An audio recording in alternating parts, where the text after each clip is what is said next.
Good evening, everybody, and welcome to this meeting of the Corporate Services, Climate Change and Scrutiny Management Committee call-in. Welcome to members, officers and executive members and members of the public who are here in person or watching at home. I'll begin by asking members if there are any declarations of interest. Councillor Merritt.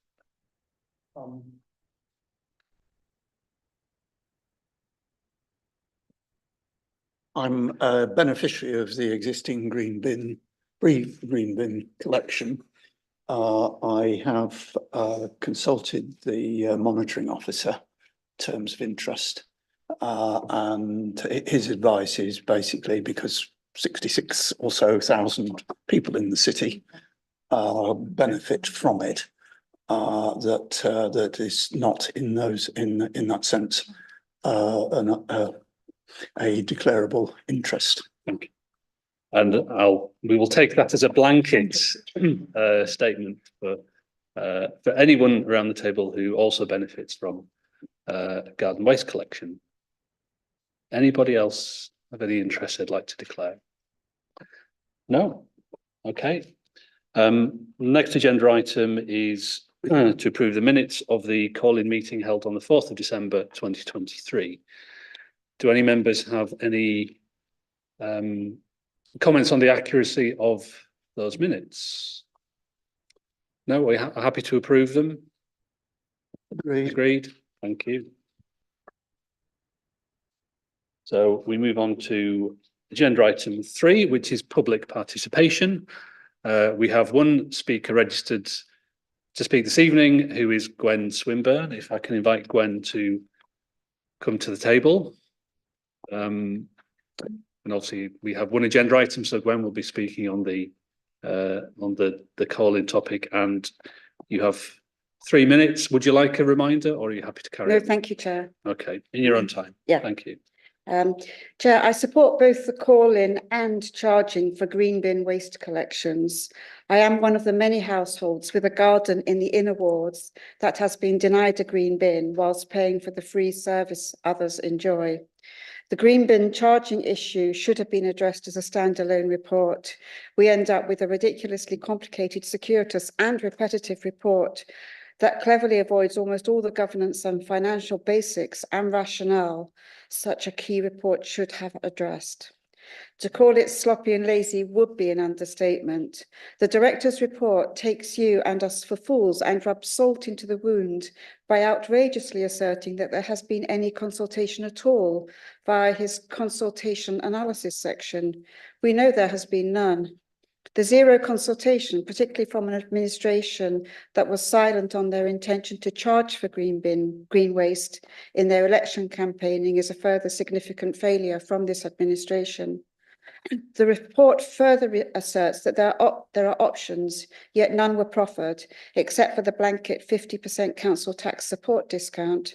Many other benefit recipient options should have been costed. They were not, nor was the discount level considered, nor the impact on the costs of the scheme. The officers must have given up the time they got to the officers must have given up by the time they got to costing and recommending a scheme for their proposal to sell subsidised compost bins. No recommendations at all. I will not repeat all the call-in reasons, which each hold merit in my view. I suspect a JR would be successful, but we know how scrutiny works, don't we? So, Chair, may I request you do the following? First, please put on your forward plan consideration to require a 6-month, then full progress report in June 2025 on every metric, detailed costs, take-up, numbers of households, numbers of bins, subsidy payments, tonnage changes of black waste and green, together with percentages against national targets, rates, and any surcharges and net income versus costs. Second, ask the executive to require recorded officer decisions on the spend of the waste reserve, which at our annual accounts inspection stood at £800,000, down 1.2 million from the year before. Finally, could you arrange for the council's performance waste report cards to be strengthened? Thank you, Chair. Sorry, pretty tough, that one. No, thank you very much. before we move on, I had admitted to note the apologies received for this evening. We've received apologies from Councillor Healy, who is being substituted by Councillor Orrell, and just had an apology from Councillor Rowley, who will be unable to join us tonight and doesn't have a substitute. I think that's all of the substitutes I was expecting. Okay, so let's move on to the main item of business, agenda item 4, which is the called-in item. Members will be becoming familiar with the format, but I'll just go through it again just for as a quick reminder. So the purpose of this session is to be inquisitorial rather than adversarial. I would ask members to both the calling in members and executive members in response to the call-in to focus on the basis on which the decision has been called in. Just for clarity, the precise decision that has been called in relates to waste services, service developments, agreed to introduce a garden waste subscription service at a fee of £46.50 per bin, and instruct officers to begin work so that the council can introduce an annual fee for curbside garden waste collections in York.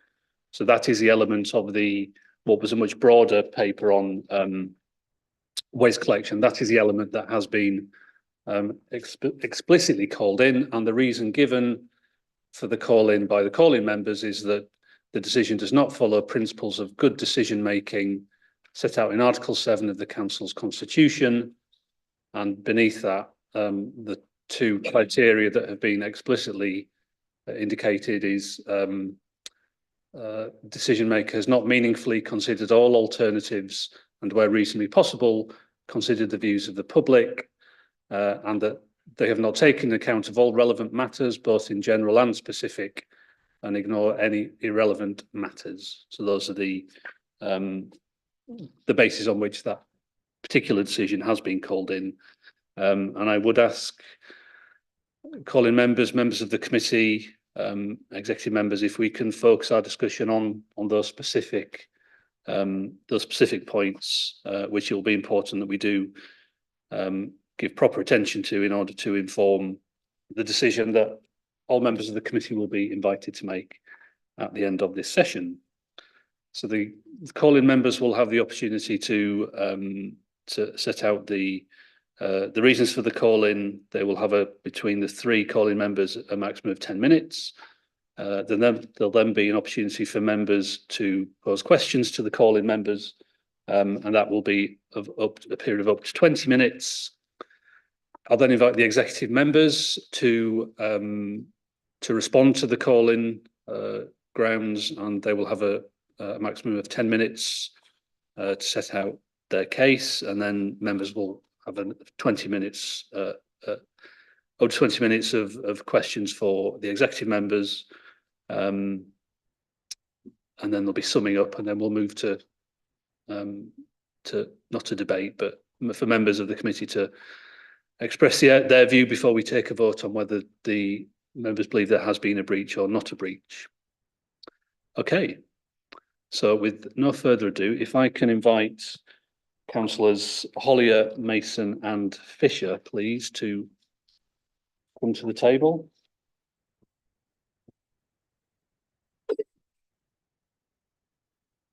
So this is your opportunity to address the committee on the reasons for the call-in and why you believe the core principles have been breached.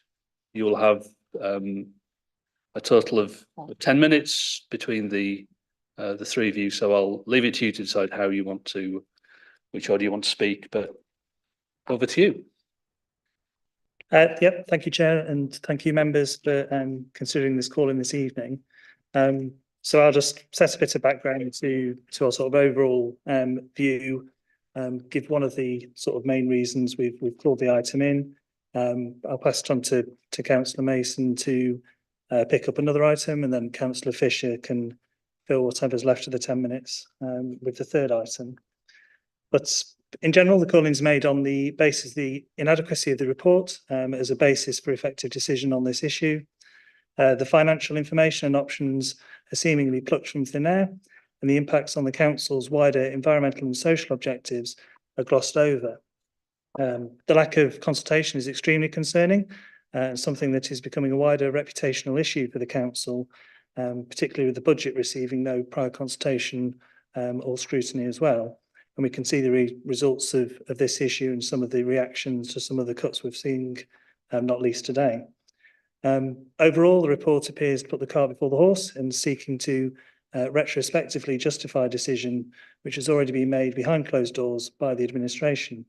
I think given the scale of the challenge York and indeed every local authority is facing with finances, it's crucial that the decisions that are made hear the voices of local residents, are clear in the options that are available to the council, and clearly explain the rationale for the decision to be taken. Unfortunately, this report does none of these. So turning then to the detailed calling reasons. The first concern we have is, and to raise with the committee, relates to the level of the charge being set and the broader financial case which has been made. No rationale at all is set out in the report for choosing a level of £46.50, except that this happens to be the amount charged next door by North Yorkshire Council.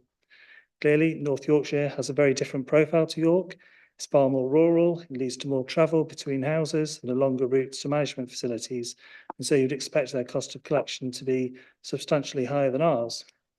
Indeed, if you work on some of the figures provided in the paper, the cost of providing a reduced service to between 25 and 55% of houses suggests a charge in the mid-30s would cover the costs and not £46.50 as has been suggested. So that charge of £46.50 could potentially lead to the council making a profit on the service, something not acknowledged in the paper, which talks about the need to cover costs and doesn't mention that actually residents may be subsidising other council services. So it may be that other considerations reduce that profit, such as high costs of collection when fewer homes are being visited. However, these are not detailed at all or debated in the report. Indeed, if the cost is significantly increased with fewer homes collected, then is the charge worth it, considering the impacts on the wider environmental and social objectives? That £46.50 figure seems to have been chosen entirely as it is the highest figure that could be argued for politically. There is no options analysis of potential different charge levels, no business case for the charge, no impact of whether a higher or a lower level would increase or decrease the amount of take-up of the service. So if a profit is to be made on the service, then the council should at least be honest about that. I'll pass over to Councillor Mason. Thank you, members. A few things really to tease out. I suppose we think the public consultation hasn't been adequate. There was some mention, obviously, back in 2023 in a report, very briefly mentioning options, but no real public consultation at that point either. So nothing to really rely on that aspect. It's clear talking to residents that this is a topic that they're engaged in and are interested in, and we would have expected to see more people engaged in that process. Chesterfield recently gone through a similar process in the last weeks. I think there's about 1,400 and something responses, so clearly showed there people are interested and giving really detailed responses that give real good data in then making a decision and what you would focus resources, how you would look at the funding, how it's going to be operational and the impacts that would then bring. I suppose also looking at the equalities impact assessment, and clearly things there where we're concerned haven't been given the scrutiny or the detail they need, particularly elderly residents and disabled residents managing those collections. So yeah, in summary, not happy with the level of consultation. Pass over to Councillor Fisher. Thanks, Chair. Thank you, members. The options appraisal in paragraphs 33, 38 makes no mention of the impacts of introducing a charge on the council's equalities and environmental objectives, and it focuses far too much on the financial issues.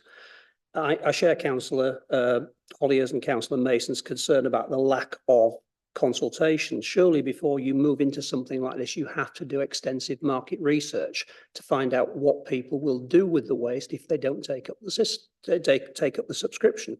And I've been doing that in my ward, and it's had some rather concerning results.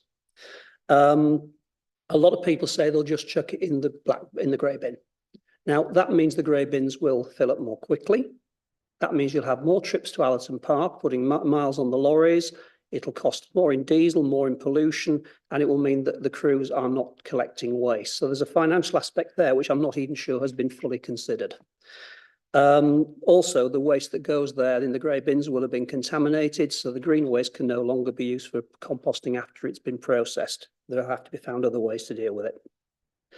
The other way that people are saying is that they will simply take it to the household waste tips, which obviously means therefore you've got the problem of transporting it to Harewood Wynd for composting, but it also means extra car miles. From my ward, which is one of the closest to a household recycling centre, in fact we have one in the village, it's still about a 5 to 6 mile round trip for each car to take waste there. So, you know, that's adding more pollution to the environment, and that's something we want to avoid.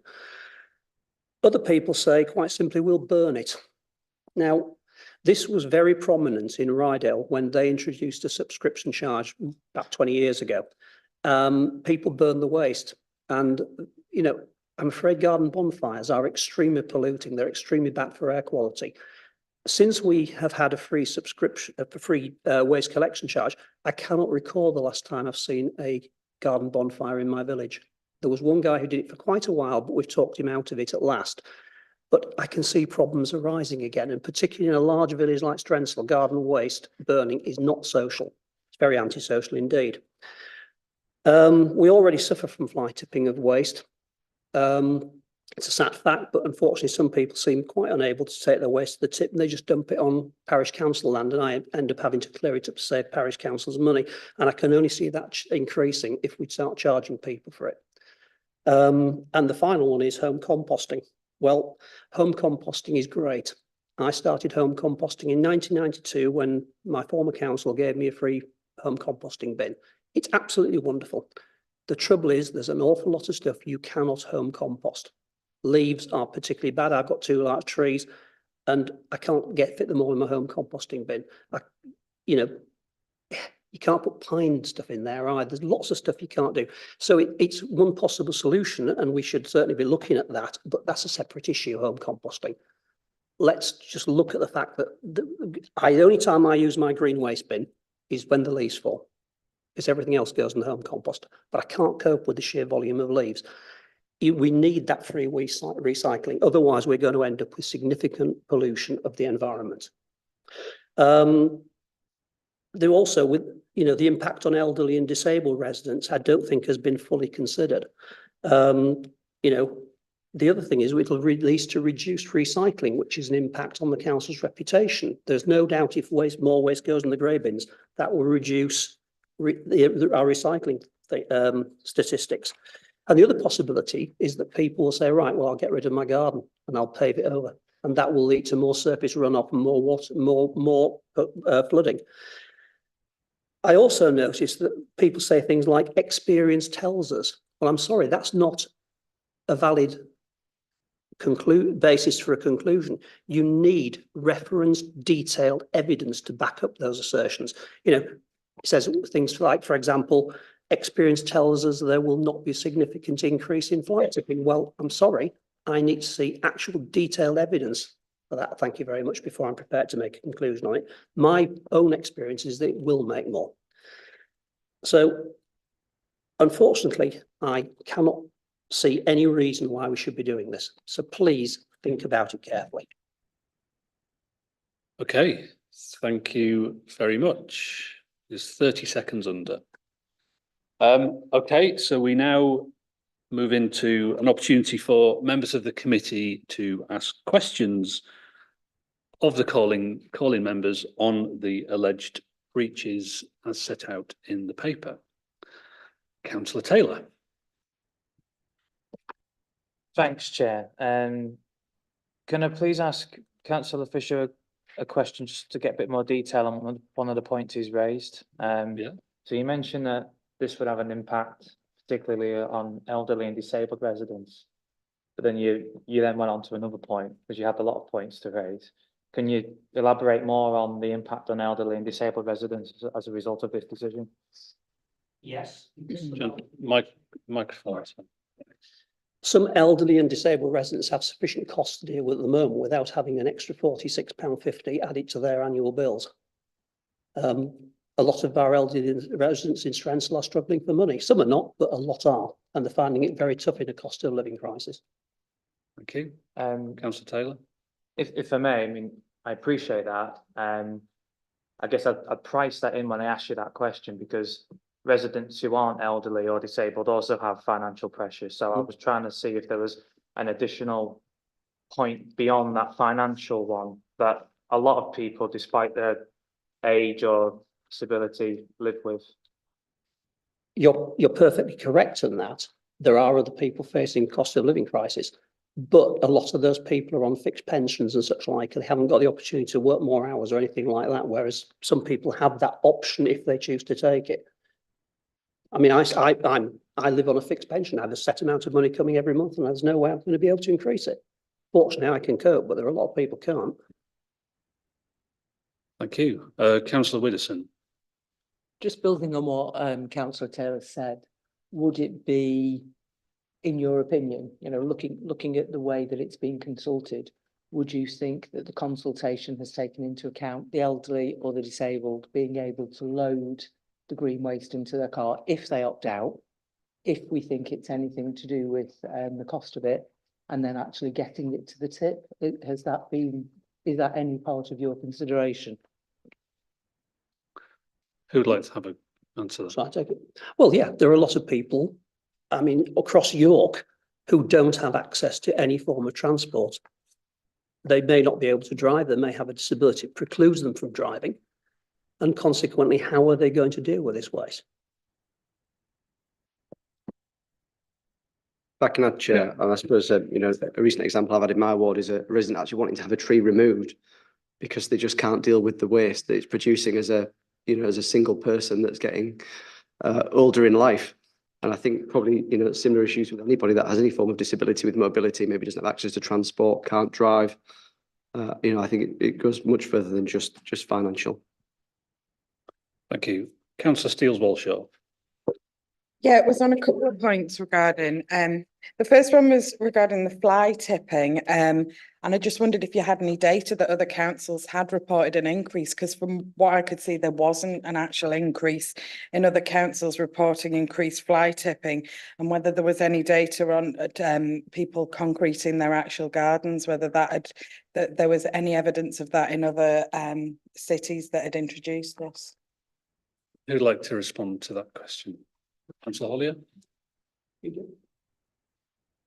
I think in general, the lack of easily accessible data is a problem across this whole issue, and it's not really something that is very easily, you know, able to find. And that's part of the problem with the report, is that there is no evidence in the reports on that issue as well. It just asserts that other authorities have not noticed any increase in fly tipping. What you'd need in your report is, and this is shown by, you know, we've gone to 10 and asked them, and this is the detail. Without that, it's difficult to say that, and it's difficult for us to prove a negative. Councillor Widdowson. I think I agree exactly with what Councillor Hollier and Councillor Steels-Walshaw have said. Is, you know, we would be looking for the data on that.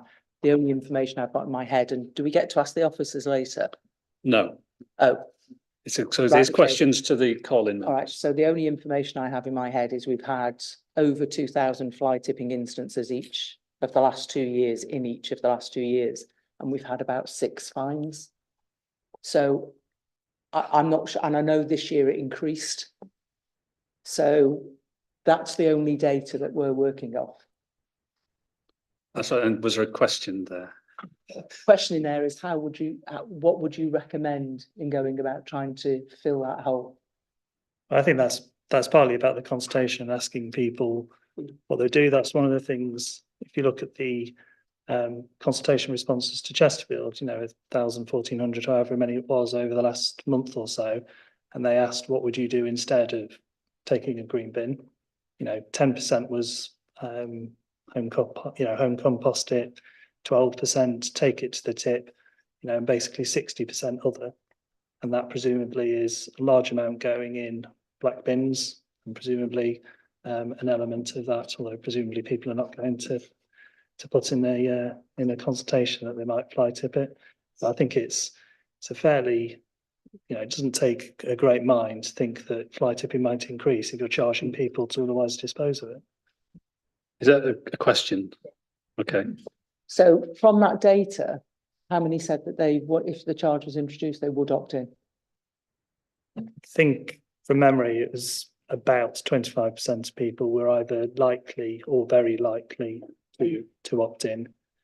And Chesterfield took the view that was probably an underestimate because people are more likely to say they're not going to and then sort of later on do it. But even in their view, that would only take it up to about 30% take-up rate. Obviously, that's quite significantly lower than the range of possibilities we've been looking at.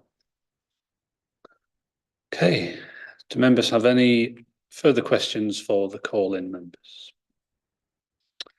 No, that being the case, thank you very much. Councillors, you may return to the public gallery, please.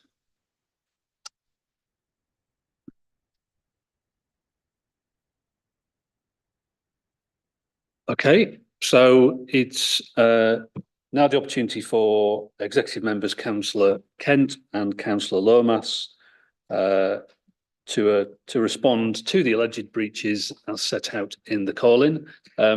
You two will have 10 minutes, up to 10 minutes to respond. So I'll let you start in your own time. Thank you, Chair. If I could start by saying that this isn't a policy or a tax as has been discussed. It was part of a very difficult budget position and process. And ultimately, our overall duty is to balance the budget. If we face a Section 114 notice, all non-statutory services will be cut, and that's what our duty is to avoid. The criticisms about the objectives and the aims have raised financial implications, environmental and social implications. In terms of the financial implications, I've stated the most obvious one, which is we need to balance the books. And yes, that is the underlying purpose of it. Nobody stands to be a councillor because they want to bring in charges or cut services. This has been very difficult for everybody. But this isn't the same as what the options and aims are. The service will be continued. The options would have been continue the service for free, in which case we would have to find an estimated 1 million savings from somewhere else in the budget, cease the option altogether, in which case all the apparent criticisms and flaws would be manifested, but would have no benefit in terms of financial improvement either, or to make a charge. So those are the obvious options. It wasn't felt necessary to spell those out because this was brought forward as a part of a very difficult budget process. And it seemed abundantly clear to everybody that that was happening. In terms of the level of charge, it said there's no data, it's been plucked out of the air, but the data from across all our neighbours in North Yorkshire, all the different districts, has been taken into account. And we aren't that different from Harrogate or Selby or Northallerton or Thirsk or Whitby or Scarborough. Yes, there are lots of rural areas, but there are lots of cities of a similar size and a similar nature to York as well. If £46.50 is found to be the accurate charge for them, it seems a little bit wide of the mark to suggest that we need to go out and do a detailed analysis on the charge that would be more appropriate for York. If you look across the country, it sits roughly in the middle. Some councils charge more, some councils charge less. But I don't believe any one of them, and having looked, has done a business case analysis as to the exact pounds and pence return for money on whether it should be 30 or 35 or 40 or 46. If the call-in members have that evidence, I'd be delighted to look at it. Clearly, we can't do nothing. This is a valuable service and many people want it to continue, but it isn't about frontline care and support. It isn't about protecting our statutory and legal duties to adult and social care, to meet the pressures of increasing ageing population and to increasing demands for SEND. We can't do nothing. And currently the situation isn't even fair. Only 2/3 of the city can use it. No new developments across the city can use it. And all the criticisms that are currently being made at introducing a charge apply to all those people, 1/3 of the city any new development, including Langley Gate last year. Supposedly they just have to put up with the criticisms. It makes it much more equal. to put it across everybody.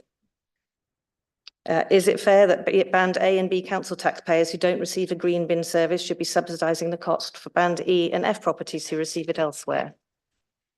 In terms of consultation, everybody knows that if you ask people what they're going to do prospectively, they will give one answer, but what happens in practice is different. In other areas that have brought it in, the uptake has risen after the first few weeks of thinking, will I actually go to the tip every time? And the answer is no. When you look at the charge we're looking at, £2.33 for a doorstep collection from your own home, all additional charges in the cost of living crisis are difficult, and we recognise that and we regret it. This is not ideal. We know that. But £2.33 for a doorstep collection is bearable, we would say, for most people who want to take advantage of the service. We've worked hard to get a 50% reduction for those on council tax support, which meets the equalities issue that you were raising. That's £1.17 to come to your house to take your green waste away. It's unlikely that people will make trips to the tip every fortnight. They might make the trip in addition to the one they would do anyway. They can club together with neighbours. They can do joint trips. All the experience from other local authorities suggests that that's either what happens or the uptake after initial resistance or dissatisfaction goes away. In terms of the EIA, the impact, the service itself is not changing. There will be no difference to it. So all the things that we've objected to, putting green waste in your grey bin, that's currently also not allowed. No, undoubtedly it happens in areas of the city where the green waste service doesn't currently extend. So there may be overall a reduction if we manage to increase the uptake in the service overall. But we'll continue to discourage it the same as we do now. We will continue to discourage fly tipping and burning as we do now. The impact on air quality, you're quite right. All the objections you make to those are all very valid.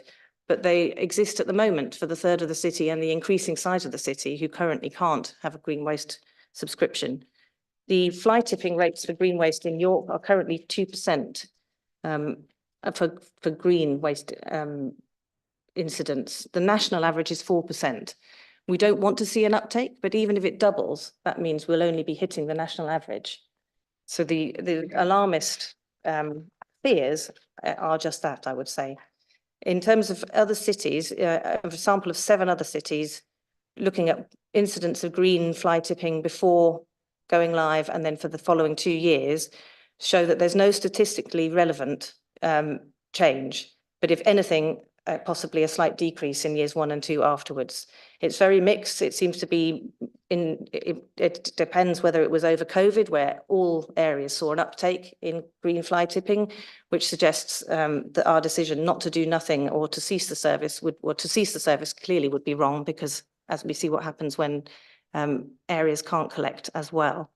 But overall, looking at Durham, Sunderland, Tunbridge Wells, Watford, Cheshire West, Gateshead and Darlington, the incidents 1 to 2 years after going live with green waste charges, on balance, on average, went down. But as I say, not in a statistically relevant way. And they all were brought in different years.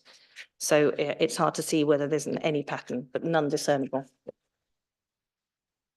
In terms of paving over, I echo the comment made by Councillor Steels-Warshaw. We haven't seen any evidence of that. We have planning restrictions on anything over 5 metres squared. We discourage it. We actively encourage everybody to take notice that this is a city that floods, and that any protection against that by increasing your surface area for absorption should be adhered to.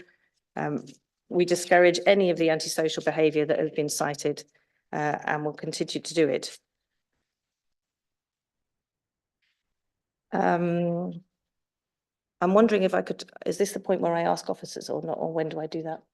So if you conclude your remarks, when we get into the question and answer session, you want to ask officers to come to the table to deal with any technical questions that may be raised, and that would be permissible. But if you carry on as you are for now. Thank you. If I could just talk about just very briefly, the criticisms of the level of charge, again, in terms of estimated take-up. The basis of the saving was made on an estimated take-up of 35% at this charge, which would save £900,000. We've been told that only 25% of Chesterfield would said they would take it up, and that was recognised that it might be an under estimate. So it seemed cautious but yet realistic to take out a lower estimate and base the budget decision on that. Clearly, if more people take it up, this is good news. Yes, this means this service works. It means it's popular. It means it's more affordable than people are worried about. It means that more people can take advantage of it. If we get to the position where we're actually making a profit from it, there are two options available to us. We can either reduce the charge, or we have more money in order to put it towards those who are most in need, towards children in crisis, towards those who can't eat in our city, who have mental health crises, towards all the really priority aims that this administration is looking to help. Clearly, we could have set it at a lower figure, but this seems realistic, given that. Even if we have 66,000 homes taking it up at the moment, and if 58,400 of them are eligible at full charge, so 60% take up, that would achieve 1.62 million. The service itself costs 1.87 million. So we'd still have a shortfall of 200k. But as I say, if we are pleasantly surprised, that's only good news for this administration and the people of York. Give you 30 seconds. 30 seconds. Yeah. In terms of due consultation, we consulted the business community, which is our legal duty. We expanded it and had 4 separate sessions with 2 live streamed question and answers. There wasn't a single question on green waste at any of those.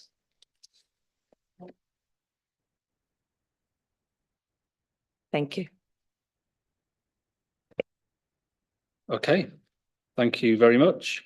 So there's now an opportunity for members to respond to the executive member's response to the call-in. In terms of officer involvement at this stage, the Constitution states that officers may provide assistance to the executive member as required by advising the committee on the strategic, financial, legal, technical or operational basis of decisions taken. So if at any point there's a question asked that you would want to call on some officer assistance for, then obviously you're free to do that. Okay, Councillor Eyre. Thank you, Chair. The equality impact assessment that came along with this thing put down as neutral in a number of categories. I wanted to explain. I'll explore one to start with. I might come back to others. So for impact on carers, the overall impact was classed as neutral. Can the executive members outline what the positive and the negative factors were for carers and how those two were balanced and came to a neutral?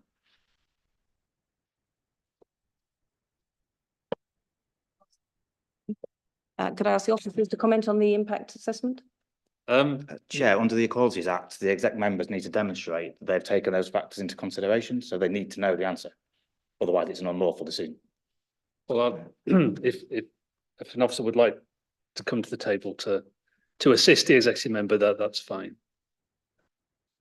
No, question was, what factors did you take into consideration? Councillor, would an officer like to come to the table to assist the executive member respond to that question?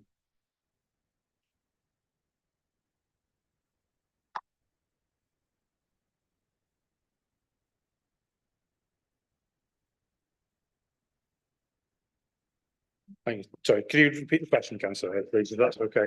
The problem is, Ben, you can't answer it. The question was, what were the positive and negative impacts on carers that the executive members considered themselves? What, for them to articulate what the positive and negative impacts on carers were that the executive members considered when coming to the decision they took, as required by the Equalities Act. Okay, I mean, obviously, in terms of the equality impact assessment that was completed in whole, looking at a range of different equality criteria, setting out obviously comments against various equality measures that we felt that there was options to outline within the paper, obviously including age, disability, low income groups, pregnancy, maternity, age, etc., etc. There isn't anything listed against the individual carer group within the equalities impact assessment. I suppose it comes across all of those, because I know that carers are likely to be on lower income. Carers, for example, are less likely to be able to leave the person they're cared for to be able to take their waste to Hazel Court on a long trip. They're maybe less likely to have transportation. Those are all sorts of impacts that should have been analysed. So I'm quite surprised there were enough positives on the other side to warrant that being only a neutral impact on that particular group. Surely it was a negative impact. That group of carers were more negatively impacted by this policy than any other, than people who are not carers or not in protected characteristics. So how did you come to the conclusion that disabled people, elderly people, carers, for example, pregnancy and maternity is the same? I don't see how any of those are not more negatively impacted with everything we know about those groups. I think you mentioned disabled people. Obviously, part of the service offers the assisted collection service. So anyone can register in the council for an assisted collection service, which means the staff go out and haul the bin out for that person. They don't have to do anything other than put the stuff in the bin. So actually, for disabled people, as that's what you mentioned in your follow-up, we do have a solution, and that is referenced in the EIA. That's for those that can afford the take-up. What was the impact for those that can't afford the £46.50? So 50, we're saying 50% of people won't take it up. So we need to know what the impact will be on disabled people who can't afford £46.50. yeah, so there could be a variety of options for those, some of which may be doable at home. So if you can put it in a wheelie bin, you can presumably put it in a home composter. That is our preferred option for all green waste, is that actually it's composted at home. Obviously, if you are then trying to take it to the tip, there are more issues with that, I accept, for disabled people. Okay, thank you. Councillor Waller. Thank you, Chair. Representing a ward where there are significant numbers of people on low incomes, this has been a cause for many residents talking to me and expressing their dissatisfaction that the even the 50% reduction for people on council tax credit is seen as a hurdle, and there are many people who fall outside that asking. So I'd like to ask you, of all of the options that you looked at, why did you feel it appropriate that £46.50 would be applied in a way in which the only offer of a reduction is a particular strand? Who'd like to answer? Councillor Lomas. Yeah, so we considered a lot of different options in terms of reductions for those who might struggle to afford the charge for green waste collection. And we came to the council tax support category for a couple of reasons. One is those people receive a discount on their council tax. They're assessed, means assessed, as requiring a discount on their council tax. This is a service that has been provided under the auspices of council tax. So when we move to a separate charge for it, it's obvious that we would offer a discount for people who receive a discount on their council tax. The other reason is that it's in itself difficult, stressful and costly to evidence the entitlement to various different forms of support that could be used to offer a discount. But council tax support records are held by the council, and so we can quite simply offer a data protection waiver to people so that they can allow us to check their council tax support records to evidence their eligibility for the discount.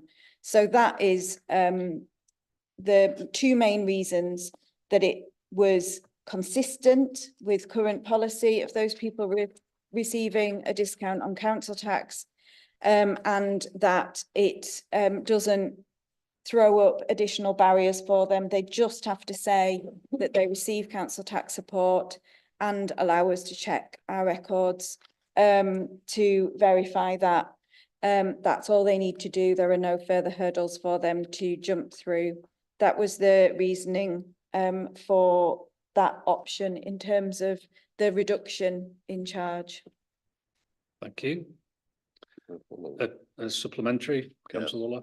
So Councillor Lermus, do you consider this a fair charge In what way? in the way that you have calculated the reductions being only to those on council tax credit? I've explained how we came to that decision, councillor Waller. But do you think that's fair? I've explained how we came to the decision. Okay. Councillor Widdowson? I've got a couple of points, if that's okay. Yep. Yeah, Questions? Yep. Yeah, I'll try and make sure that they are formulated as questions. Councillor Kent, really pleased to hear all the different statistics that you managed to say now. Is there a reason that they weren't in the paper?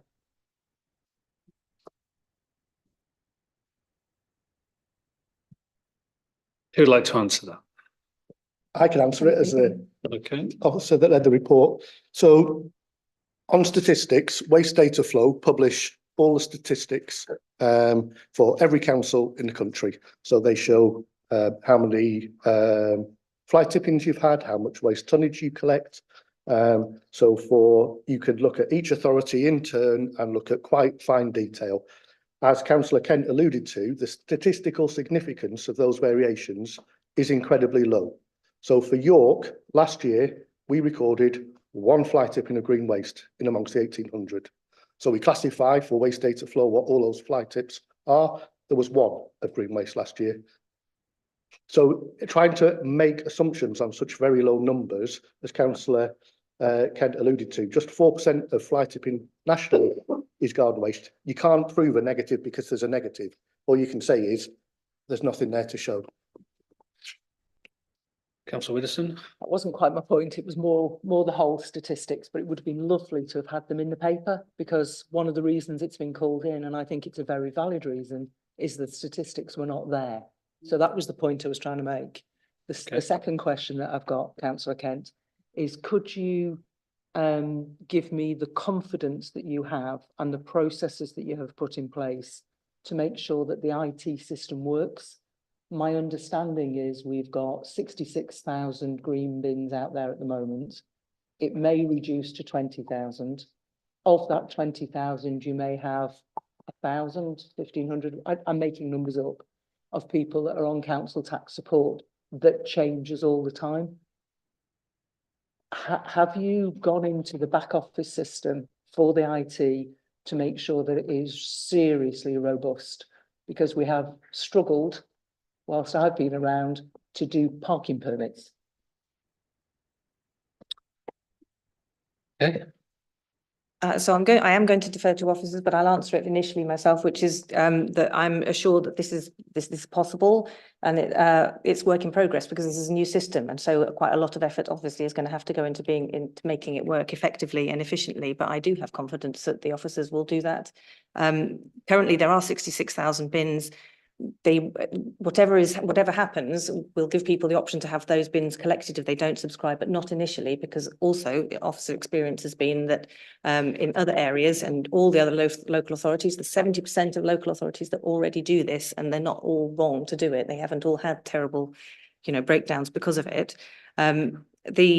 The experience is that initially people hesitate, but then after a while they don't go to the tip, they don't actually burn it, they don't want to do it, and they think, do you know what, rather than spending £2.30 to get in my car or whatever the fuel is, I'll pay £2.33 to have someone to collect it from my door. And so subsequently those bins are used again. But I'm very happy to ask the officers about the systems that they're looking into, but I'm confident that it will work. Okay.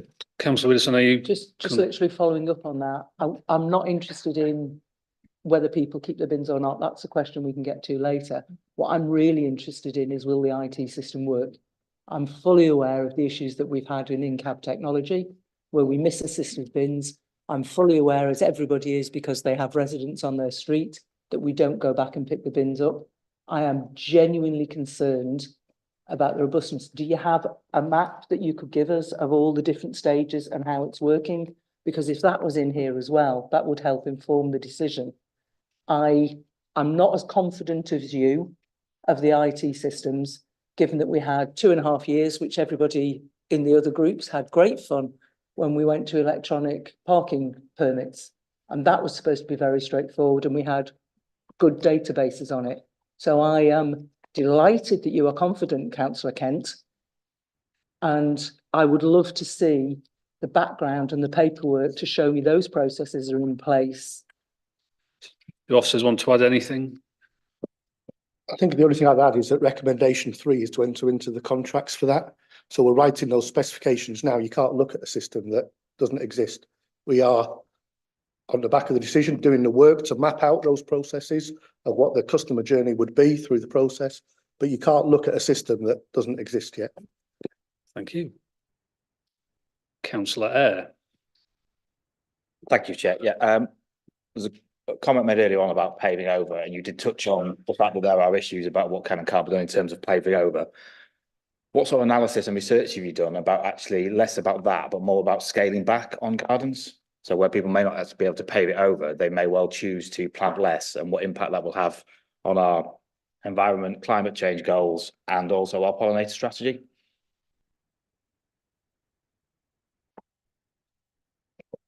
So again, I can defer to officers, but the experience that when talking to other local authorities is that there isn't the evidence for that. They're just, you know, positive or negative. There isn't an evidence to draw from on that. So there are lots of anecdotal suggestions that people might say, well, I can't cope with my tree, and I accept individual residents do struggle. We all have, we all understand that with that, but that's the case currently. Whilst there's also a free service, that happens now, but there hasn't been any good evidence to draw on to say that people actively pave over or scale back on their gardens as a result of it. I don't know if officers want to add anything on that.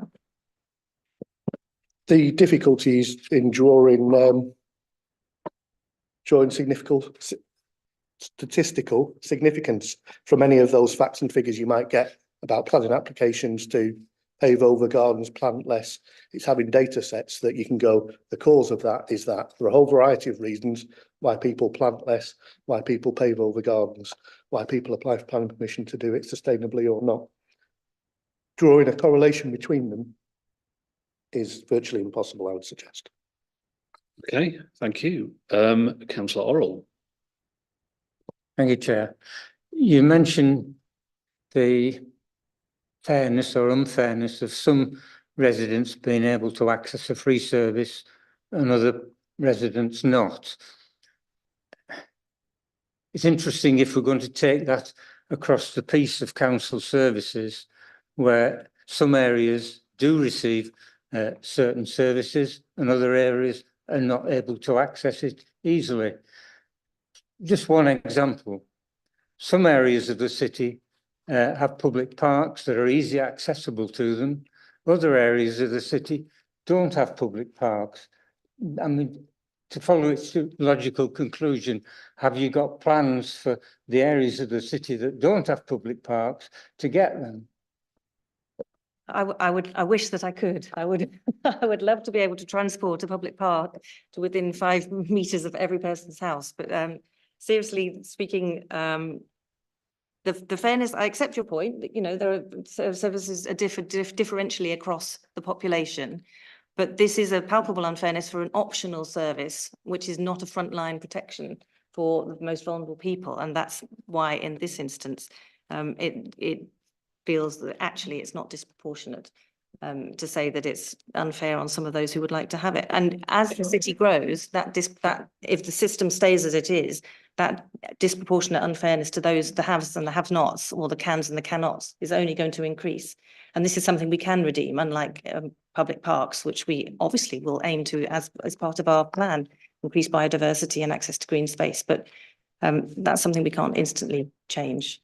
Whereas making this service more accessible and for all, if it becomes as profitable, which I hope that, you know, the upper end figures come to place, we can expand the service. We can look to reduce the charges. We can look at different ways of saying not just those on council tax support, but those in other areas of need we can subsidise. Those would all be great outcomes, in my opinion. And we'll keep it under progress. You know, we'll look at the progress and see what we can do. I don't know if officers want to add anything to that. Was that supplementary, Councillor Eyre? Okay. It's just sort of that follow-on question then. Is the policy then going to be that anybody on council tax support will get 50% reduction on all discretionary services the council charges for? No. Okay. That's fine. Councillor Taylor. Thanks, Chair. There's obviously been a lot of talk about this decision, not just in this meeting, but in the weeks running up. And I'm just wondering if you think there's an issue out there in terms of the resident population as a whole, and how many of them understand that this is an optional service and not a statutory one. And if you want to say anything about that, and whether there's more to do in terms of educating the city about these are the things the council absolutely has to do, and these are the things that we all like and a lot of us need, but we don't have to do. And this is how we're trying to still give you those things. I'd be interested to hear any comments on that, because that drives me up the wall, to be honest. Thanks, Councillor Taylor.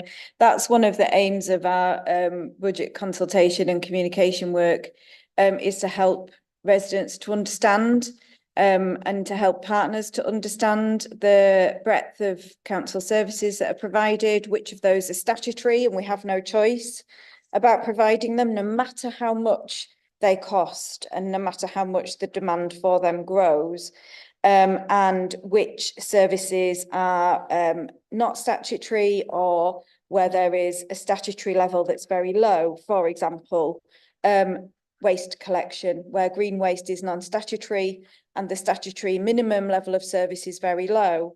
And what we are trying to do with our budget approach is to set a balanced budget, which is required by law, and avoid issuing a Section 114 notice, because the ultimate result of that would be that government commissioners would come in, take away all financial decision making from the council, and only deliver statutory minimum level services.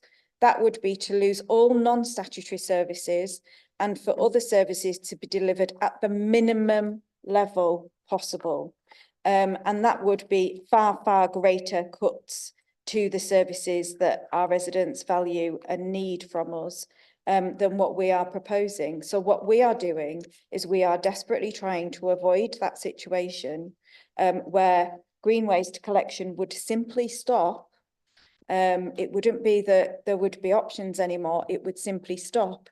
That other services would simply stop and others would go to an absolute statutory minimum level. And none of us want that. And we've got a duty to the people of York to set a balanced budget. And that's what this is part of. Is that a supplementary? Because I've got a couple more hands before we finish. Yep. Thanks, Chair. It is a supplementary. So with that in mind and that sort of rather bleak alternative that you've laid out, can you or even officers share whether what to me looks like in the circumstances understandably tough decision? Do we know if this has been raised before as something the council could do to help its position? Yes, it's been on the list of options to consider for many years now, and is being presented by officers to successive council administrations as one of the options they can consider. Because of course we've been dealing with the cuts to funding for local authorities since 2011. So there's been, you know, years and years and years of austerity driven cuts to council funding. And so for years and years and years, officers have been presenting this as an option. And obviously, as time has gone on, the other options, the perhaps more palatable options, have all been taken. They're all in place. We're already making all of the efficiency savings we can. And so we are left at this point with the unpalatable options, the options that we didn't want to take, but we're left with no choice because we don't get sufficient funding to deliver the statutory services we need to deliver. Okay, we're nearly out of time. One last question, Councillor Waller. Thank you. Could I just ask what consultation specifically went ahead with residents' associations, bearing in mind their concerns that the tenancy agreements that the council has with its tenants, the maintaining their gardens is a key aspect of that, and that's a genuine concern that's been expressed to me, and also with volunteers who put leaves that come off council trees, and I do the same, and I can tell you that a London plane tree can fill your green bin for 3 successive collections. But living next to a school, I do that because I recognise the council can't come out as frequently as it used to, but the leaves do need clearing. So there's a lot of volunteers out there. How they're being engaged with. Yeah, Councillor Waller, you were at one of the consultation events that we ran. You were there in the room. You know, you know that we did consultation events. We actually did a specific consultation event for CVS organisations in the city. We then held a separate one for community organisations, in which all of our communities teams invited any organisations in the communities to come along to a specific event for them to find out about the budget. So yes, the answer is we have. And as I say, nobody raised green waste. Thank you. That brings us to the end of this section of the meeting. So I will now invite, if officers can leave the table now, please. I will invite the lead signatory to the call-in to return to the table, please.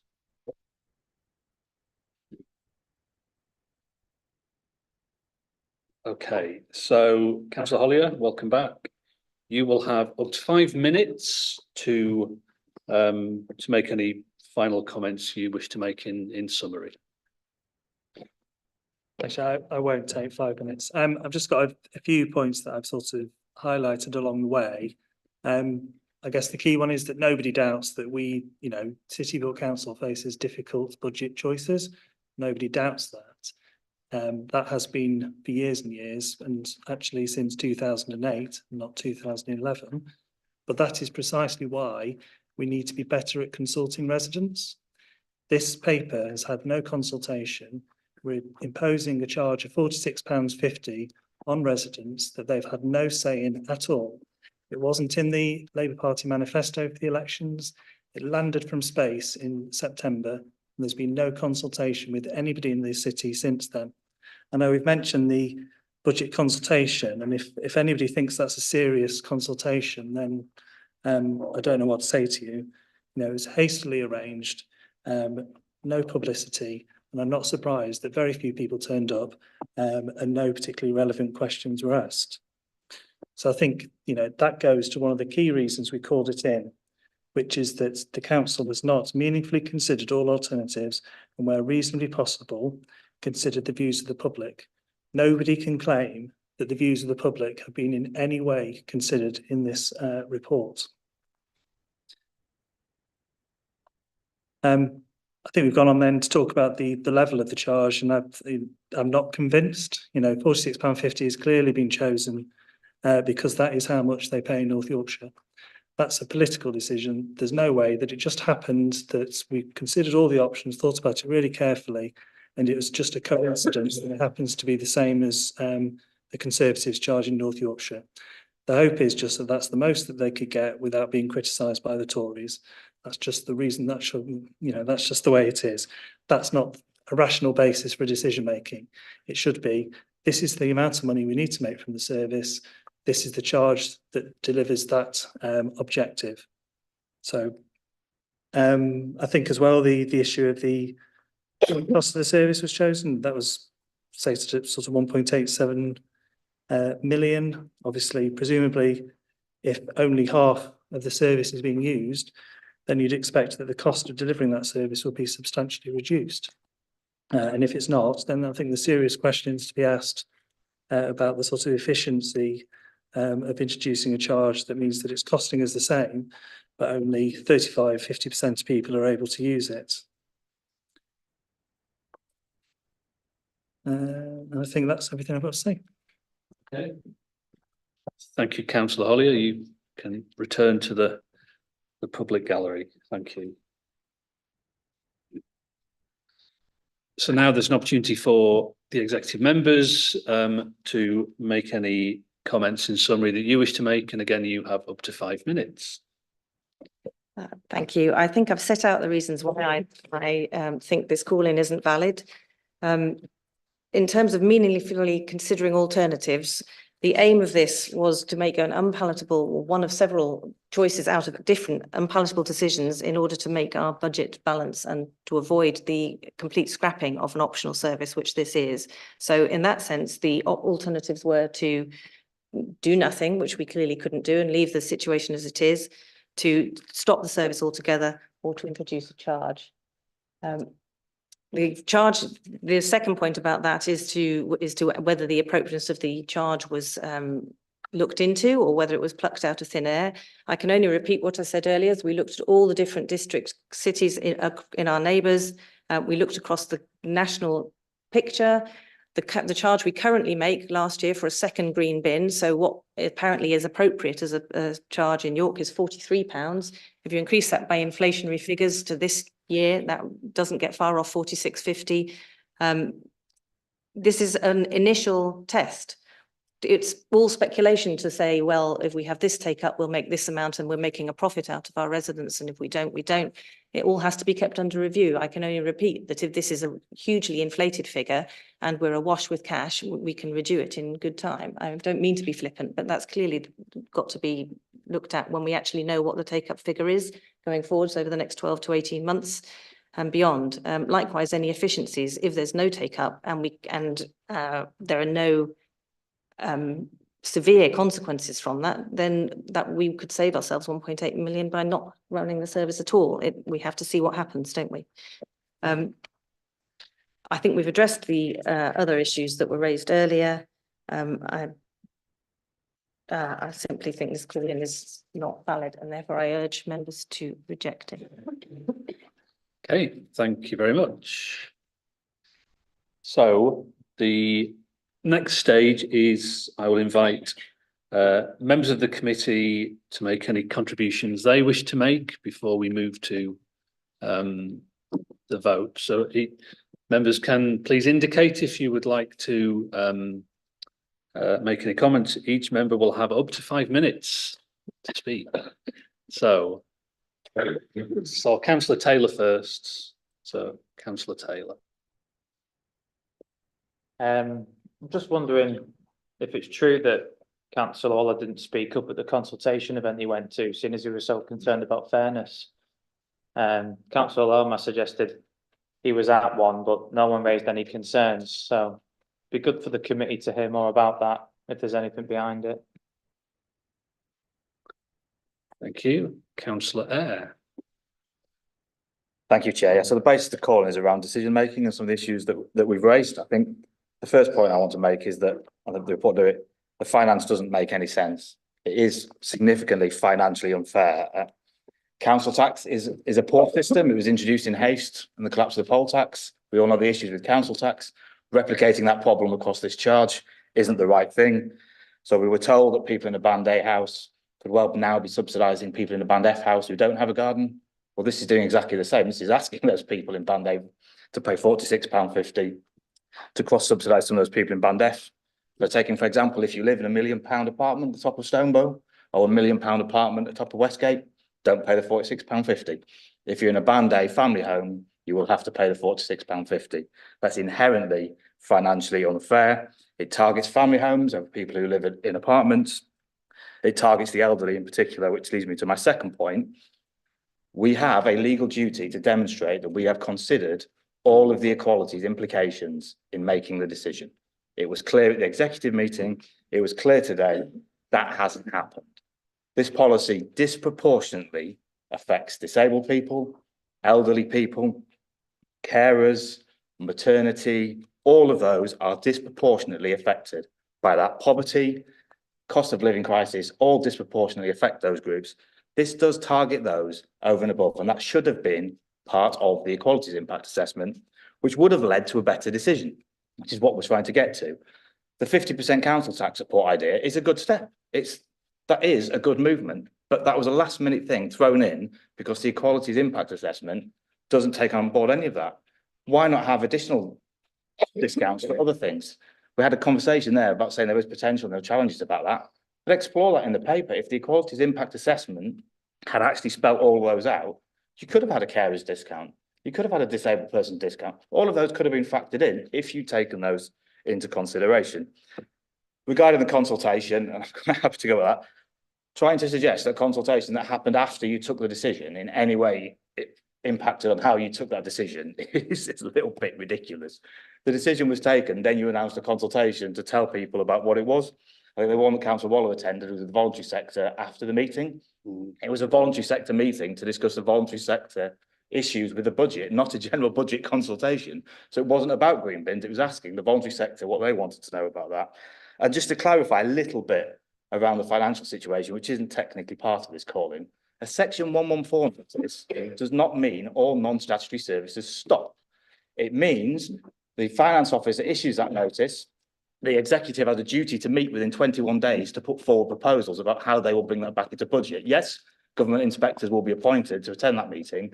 There are many other options. For example, you could go to a 10, 11, 12% with approval from the Secretary of State, increasing council tax. It does not mean, in fact, the advice tells you most residents will not notice anything materially different happen. It's a technical issue that goes through there. Yes, it will have an impact and non-statutory services will be impacted more, but a section 114 notice does not mean all non-statutory services suddenly stop or stop in a matter of months. It means a proper budget has to be put forward and agreed by government.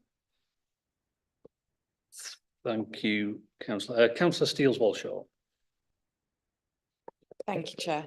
I believe the call-in isn't valid and the reasons for this have been addressed by Councillor Kent and Councillor Lomas. We've got 14 million target of savings to make next year. And up until now, it's been a free service, but that's not been equally received by every household and not by any new developments. It will now be available to people who didn't receive this service before because it wasn't available to them. And there is discounts up to 50% discount, 50% discount available to residents receiving that. I think it's a cost-effective way of delivering a non-statutory service. And as Councillor Lomas stated, we don't want this to completely stop. Thank you. Thank you. Councillor Widdowson. I've got a few observations. So the call-in is about how we've made the decision. It's not to do with the budget. We know that the budget's challenging, but it's not to do with the budget. It's actually to do with how we've made the decision. The £46.50 has been alighted on because everybody around us pays £46.50. That might be a really good rationale, but put that down in black and white rather than say we've all put down the business cases. You know, how much does the service cost? What do we think it should do? And if it is to fill a budget hole, be open and honest about it. Say we're going to charge £90 for it, £350 for it, whatever it is we want to do, if that is the aim of what is coming through in this paper. But the reason that it's been called in is that there has been minimal consultation. Absolute minimal consultation. It wasn't in any manifesto, it wasn't in any decision making, any communications to our residents, and it came in an exec paper saying we're doing it. There's also the options in there are, you know, scant, to be polite, on detail. How is it all going to work? What are the various options? I am really concerned about how the 50% is going to be applied, because I don't have the same level of confidence that Councillor Kent does in how we're going to apply this IT system that I'm now being told isn't even there. So when is this going to start? We are saying it's for this year, and all the cards are saying that it's to do with the budget. That really worries me. Another part of how we're making this decision, you know, if you go to what the council plan says, which is, I'd written it down so I didn't forget it. Equality, accessibility, no, affordability, isn't it? Affordability, community and health. I had written it down, I can't find it on my piece. There we go. Equalities, affordability, climate and health. So if we actually look at how this decision has been made and how is this going to support it? How does it support it on equalities when we can't see the full rationale? How is it going to support it on affordability when we've taken a number because that's what our neighbours charge? How are we going to support climate when we know that people are going to burn some of it in the garden more than they are now? And statistically, we'll go and we'll have a hunt and we'll carry around and we'll do whatever, or they'll drive to the tips. And how are we going to do it in terms of health, when it means that we may be asking people to do things or which may harm their health, or where they're going to reduce the biodiversity inside of their gardens? I'm really concerned about how we've made this decision. And that's even before we get onto the 66,000 bins that are going to be collected and done what with and replaced. So I am really concerned that I think Councillor Kent's got all the answers. I've got no issues that she hasn't got all the statistics and all the processes. I just don't believe they're in this paper to make this decision, and it needs a rethink. Thank you. Would any other members like to make any further comments? Councillor Waller. Thank you, Chair. Having lived through the experience of bringing in alternate weekly collection, I appreciate that any significant change to waste and recycling collections is something that the city feels very strongly about and people give their views. For that, there was a long period of consultation and explanation as to why it was being implemented, and that was to avoid significant landfill tax charges that would have really impacted on the delivery of public services. I don't believe that this particular change has been properly consulted with the public. I think that the arguments used by the councillors calling this in are still valid. I think there are many people who feel concerned that this is adding at a cost of living crisis to their costs, and they are thinking that the council has rushed into this without actually thinking through the consequences and demonstrating what will be done to support people. There will be many who won't qualify for the reduction, who will be significantly financially hit by this.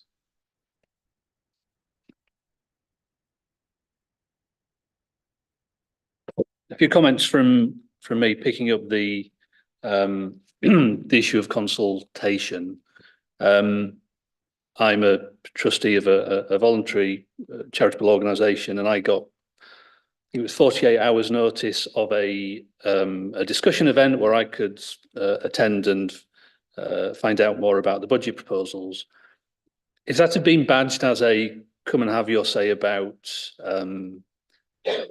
garden waste collection, I would have advertised it to the wider community, but it wasn't. And I think it's disingenuous to suggest that there was any attempt at meaningful consultation on this particular decision. We can have a view as to whether those kind of post-decision information sharing events about the budget were a good thing or a bad thing. We're not here to talk about that. We're here to talk about what efforts were made to communicate with residents, ask for feedback from residents about, and explain the rationale for the decision that had been made. We've heard from one of the calling members about a consultation event exercise that Chesterfield have undertaken. I don't know whether that was post-decision, pre-decision, but clearly a range of questions were asked of residents. And having done that, that may have addressed some of the points that Councillor Taylor raised around informing residents of some of the difficult choices that the council makes. And this isn't a new thing. All the 8 years I've been a councillor, every budget has been about difficult decisions, increasingly so. We're all aware of that. That's, no one's pretending that it's anything other than difficult. But the lack of any attempt at consultation or information sharing is worrying, and I think counterproductive. And as I've said at a number of these call-in meetings, this is a discussion that could and arguably should have been had at a scrutiny meeting, at a pre-decision scrutiny meeting, to explore some of the issues, to say, okay, we see what's in the report, but where is there additional data available to help us understand the rationale for the decision?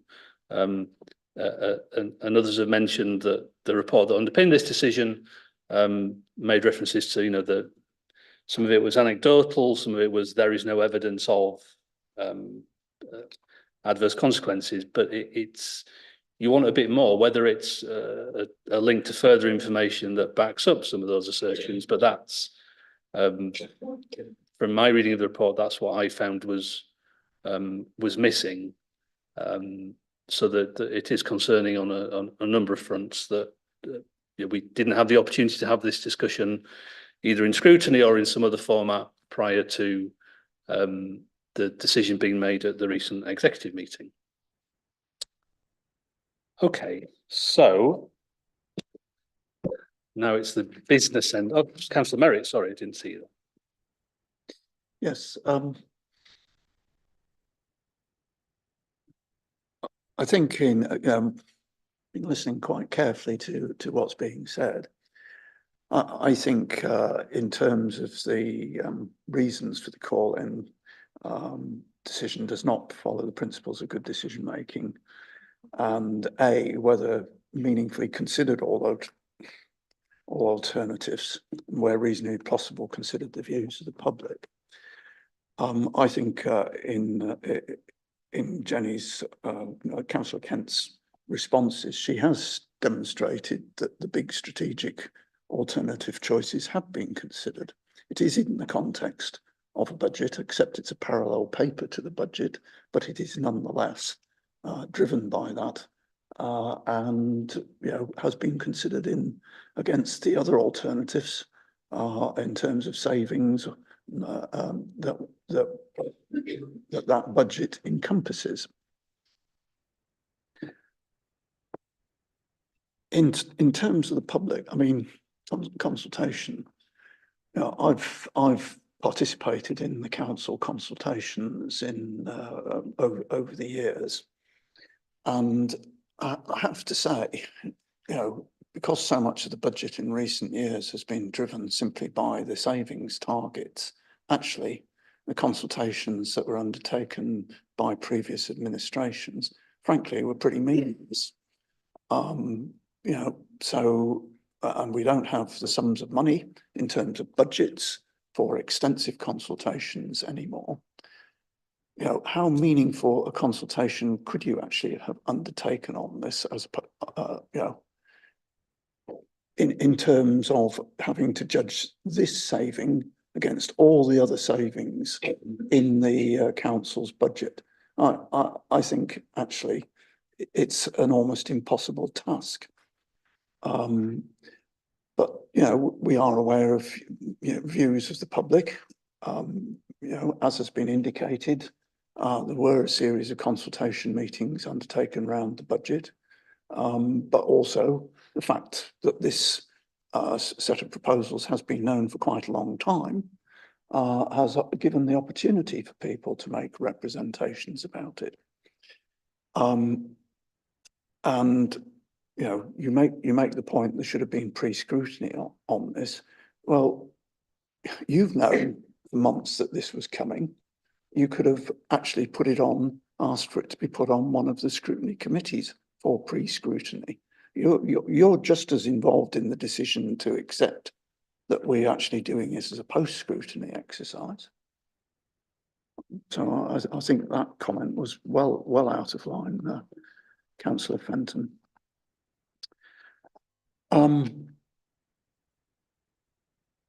Comment was made about, well, we didn't put this in our manifesto. Well, there are lots of the other cuts that we didn't put in our manifesto. We didn't know at the time of the election that you were going to leave us with a 4.5 million overspend in last year's budget. The reality is you have to we are a new administration. We're having to deal with what we actually find on the ground in a very, very difficult financial context. And these are not easy decisions. I think my view is that the executive members have met the requirements for decision making in the Constitution, and I think on balance, whilst it's not a welcome decision to introduce these charges, it is actually a reasonably fair one, and consideration has been given to the equalities impact.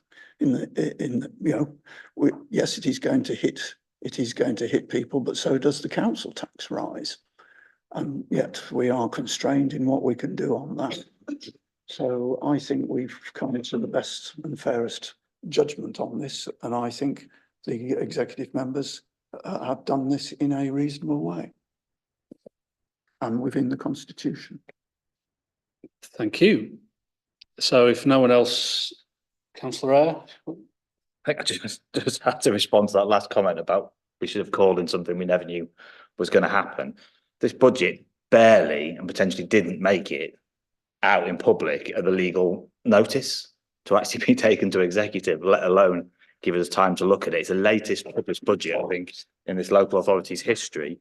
If, as Councillor Taylor himself requested in his motion to full council, the budget had been published in December, as it always had been done, then yes, we would have had time and perhaps have had the chance to give it pre-decision scrutiny. But it didn't come out until mid-January, and with minimum level of notice. That was the first anybody knew about that proposal in the budget. So there was no opportunity. This was the first opportunity. And I would also forget the thing, because I have to clarify, you don't inherit an overspend. You overspend a budget. You inherit a budget. The overspend is what you then do with your budget. That's the second part of your 5 minutes. Thank you.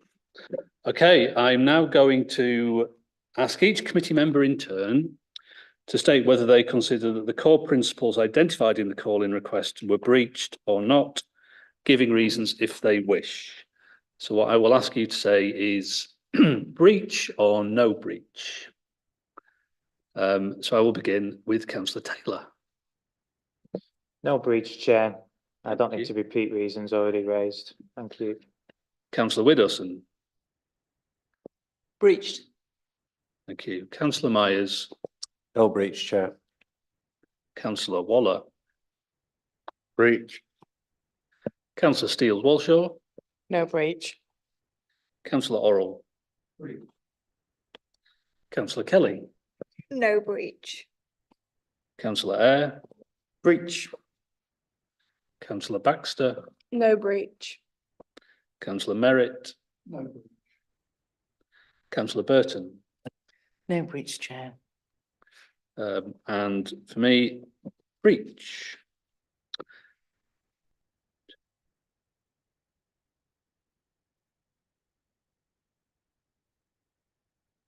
Yeah. So that's 7 members. The verdict is no breach. 5 members. The verdict is breach. So the decision stands and is not referred back to executive. So thank you, members. The last thing we need to do is, in light of the no breach conclusion, to ask members if they would like to suggest any areas worthy of further future exploration via the scrutiny function. Councillor Taylor. I mean, this sort of thing, given the interest that it has, you know, could come to a future scrutiny, you know, 1 year in, what's it looking like? That kind of thing. I mean, I don't think that's that revolutionary a suggestion, to be honest. That's the first thing that would come into my head. Okay, Councillor Widdowson. I'd like to see the IT system at the back of it, because I am genuinely concerned, and also to come to scrutiny, the operational mechanism by which you pick up 66,000 green bins and replace them, and what you're doing with the 66,000 green bins. So is that a suggestion for a paper to come to scrutiny not a year after the implementation, but before it's implemented, so that we know that it will be robust and it will actually happen. Okay. We'll collect these ideas and then they can be discussed in the context of work planning for the relevant scrutiny committee. Councillor Merritt. Can I echo what Councillor Taylor suggested, because there is a huge amount of uncertainty as to what the take-up will be and so on. We will clearly need, as a council, to understand how it pans out in practice. I'd hope perhaps we might be able to see an interim report perhaps to the back end of the year, once the season is out of the way, and prior to next year's budget. I would have thought would be a sensible time to look to see that information. Okay, Councillor Eyre. I think if you are going to do that, you need something to come back quite quickly to work out what the outcome measures of that are going to be, because a lot of the information we had was anecdotal. So how are we going to measure whether there's an increase in fly tipping? How are we going to measure whether there's been an increase in burning? How are we going to measure the impact of a pollinator strategy from people taking on things? So that paper would have to come quite quickly to agree what those are. Otherwise, we're just going to get a report that says, don't really know, don't really know, don't really know. Councillor Waller. Thank you, Chair. I'd like to see consideration and investigation of the impact it's had on tenants, and in particular those who previously had the garden assistance service, and any impact that this has on making a difficult situation worse for them. Okay, Councillor Taylor. Yeah, just one more idea, Chair. I wonder if some sort of briefing could go out to all councillors to explain to them that this isn't a green bin tax, as has been described in the public domain. It's a charge for an optional service. I think that would help bring members up to speed in quite a helpful fashion, seeing as we've talked a lot about the importance of giving residents good quality information. I'm sure our officers are capable of circulating a briefing to councillors as they wish. Okay, so we'll put that list together and suggest it's picked up by Economy, Place, Access and Transport in the context of their forward work planning. Okay. Indeed. Okay, so that brings us to the end of the formal business. There is no urgent business, so thank you and good evening.